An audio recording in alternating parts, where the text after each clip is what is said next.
गुगलमा दक्षिण एसियाको सबैभन्दा पुरानो देश कुन हो भनेर सर्च गर्दा नेपाल आउँछ। तर आज विश्वमा नेपालको नाम र नेपालको शान हराइसकेको छ। आजको भिडियोमा यस्ता 8वटा उपायहरू बताउने छु जसले नेपालमा हुने भ्रष्ट राजनीतिको अन्त्य गर्नमा मद्दत गर्छ। यस्ता उपायहरू विश्वमा अलरेडी लागू भएका छन् र ती देशमा रिजल्ट राम्रो देखिएको छ। यस्तो उपायको बारेमा हामी जनतालाई जानकारी भएन भने फेरि पनि हामी हेरेको हेरे हुनेवाला छौँ। Now let's start. प्रत्यक्ष जननिर्वाचित कार्यकारी प्रमुख। विश्वमा कार्यकारी प्रमुख मुख्य 3 तरिकाबाट छनिन्छन्। प्रेसिडेन्शियल सिस्टम जसमा सरकार प्रमुख र राष्ट्र प्रमुख राष्ट्रपति हुन्छ।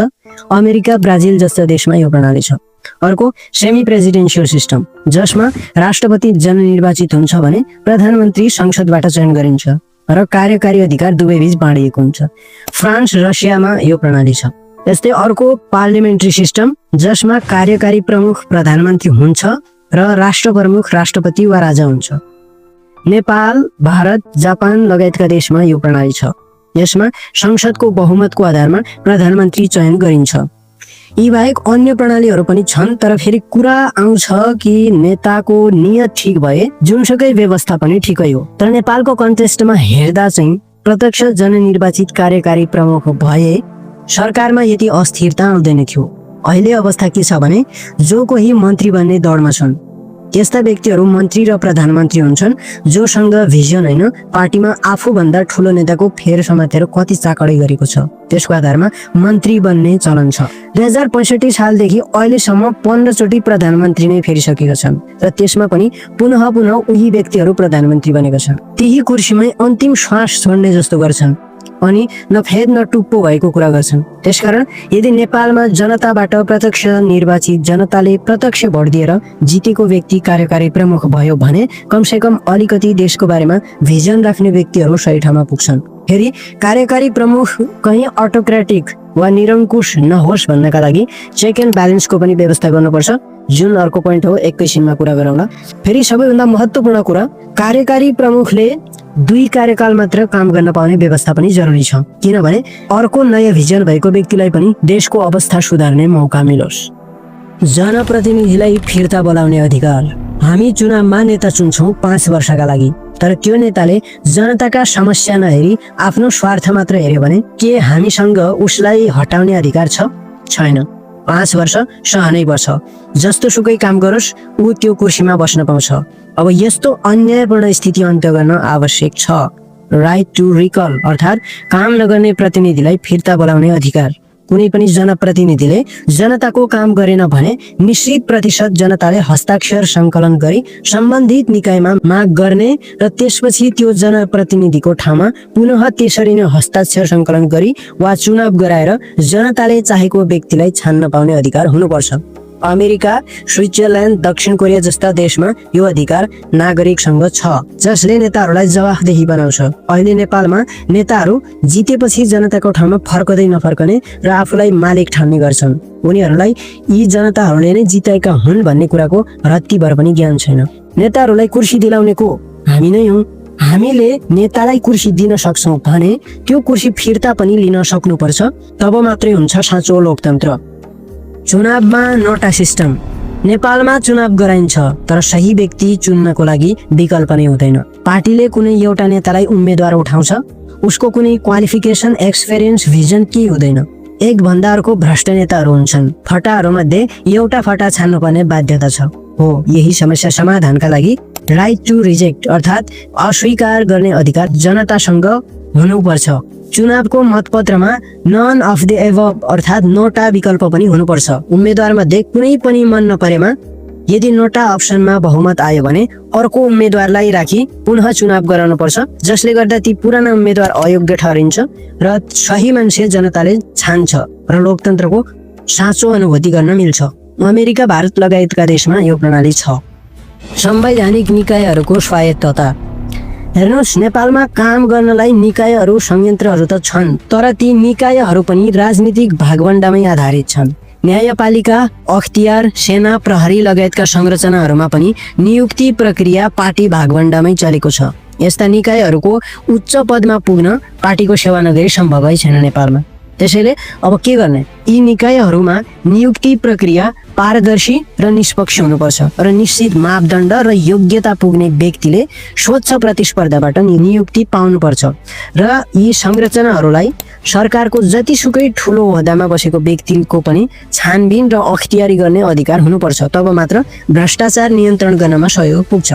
जस्तै हङकङको आइसिएसी विश्वकै सबैभन्दा सफल भ्रष्टाचार नियन्त्रण निकाय मानिन्छ, जसले जोसुकैले पनि छानबिन गर्न सक्छ। भ्रष्टाचारको कुरा गर्दा अर्को पोइन्ट आउँछ, भ्रष्टाचारमा शून्य सहनशीलता।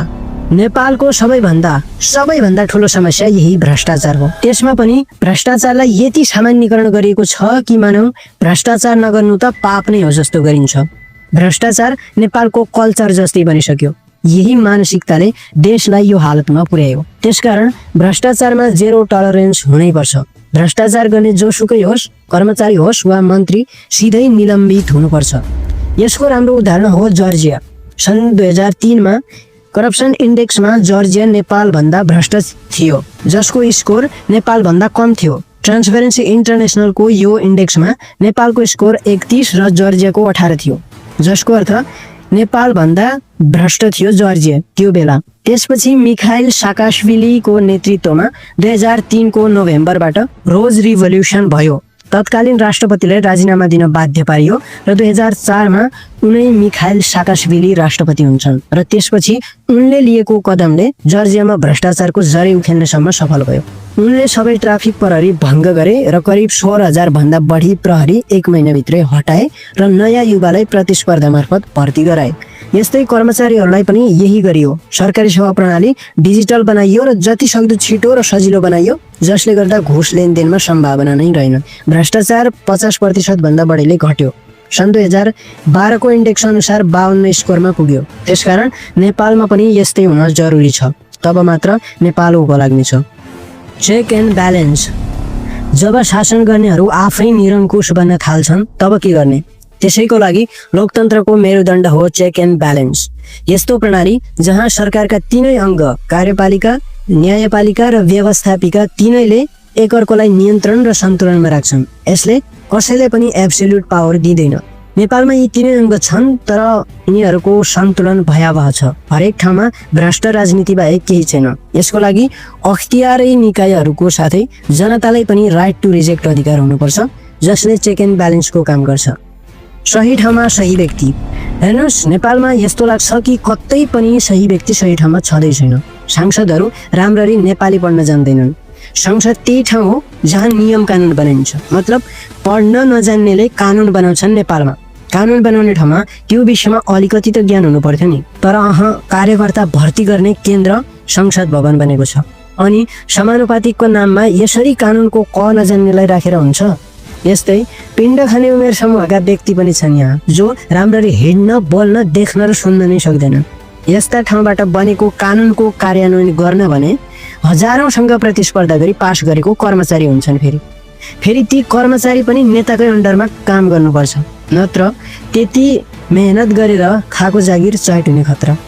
अनि सांसदको संख्या पनि घटाउनु पर्नेछ। नेपालमा संघीयको मात्रै कुरा गर्दा नेपालमा 318 सांसद छन्, जबकि 50 वटा राज्य भएको युएसएमा जम्मा 535 मात्र छन्। साँच्चै भन्ने हो भने यति सांसदको केही काम नै छैन। त्यसमा पनि योग्य व्यक्ति भए त ठिकै पनि मानिन्थ्यो। यस्तै प्रदेश सभा, स्थानीय सभा गरेर त कति हो कति। नेपालमा भएका युवाहरू भन्दा बढी संख्या नेपालमा नेताहरूको छ। त्यसकारण नेपालमा संघीय संसद संख्या जम्मा 100 मात्रै भए पनि पुग्छ। धेरै बिराला भए मुसा मर्दैन भने जस्तै भएको छ। त्यसकारण सही ठाउँमा सही व्यक्ति र सही संख्या हुनु अति आवश्यक छ। त्यसको लागि एउटा परिवर्तन गर्नुपर्ने आवश्यक छ, त्यो हो संघीयता खारेज। भारतको एउटा प्रदेश उत्तराखण्ड भन्दा कम जनसङ्ख्या भएको यति सानो देशमा 7 वटा प्रदेशको कामै छैन। र तथ्याङ्क हेर्ने हो भने ऋणको भारी बोकाउने संयन्त्र प्रदेश सरकार बनेको छ। यो तथ्याङ्क तपाईँ आफै हेर्नुहोस्। प्रदेशहरू हटाई स्थानीय तहका पालिकाहरूलाई अलि बढी अधिकार र जिम्मेवारी दियो भने अझ सेवा प्रवाह प्रभावकारी हुन्छ। प्रदेश सरकारले राम्रो गरेको भन्ने काम सायदै केही छ होला। बेकारमा प्रदेश सरकार गठनको लागि आवश्यक पर्ने बजेटको सदुपयोग गरी राम्रो स्वास्थ्य शिक्षा नै दिन सक्यो भने त्यसमा नै नेपालको भलाइ हुनेछ। तर यस्ता काम गर्ने त भन्यो, तर गर्छ चाहिँ कसले? अनि यसको लागि संविधानको पनि संशोधन या संविधानै बदल्नु पर्ने पनि छ।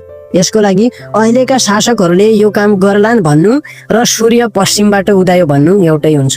त्यसो भए के गर्ने? यसको एउटै विकल्प हो आन्दोलन। र अहिले जुन भइरहेका आन्दोलनहरूको माग र एजेन्डा के हो त? अहिलेका राजावादी आन्दोलनहरूले यी कुराहरूको सम्बोधन यदि गर्छन् र यिनीहरूको मुख्य योजना यस्तो छ भने हामी सबै पनि साथ दिउँ, शान्तिपूर्ण आन्दोलन गरौँ र सरकारलाई बाध्य पारौँ जसरी भए पनि। तर यदि यी आन्दोलनहरूको एजेन्डा राजा मात्रै ल्याउने हो भने केही फाइदा छैन, केही फरक पर्नेवाला छैन, अवस्था फेरिँदैन। त्यसकारण यसमा सबैले विचार पुर्याउनु पर्ने बेला आएको छ, नत्र विगतमा पनि व्यवस्था बदलेकै हो। यस्तै देशको संस्कृति र पहिचान जोगाउन जरुरी भएको छ। यसको लागि के गर्ने? अर्को भिडियोमा छलफल गरौँ ल। आजको लागि यति नै। आफ्नो विचार कमेन्टमा लेख्नु होला र च्यानल सब्स्क्राइब गर्न नभुल्नु होला। हवस् त, धन्यवाद। सबैको जय होस्।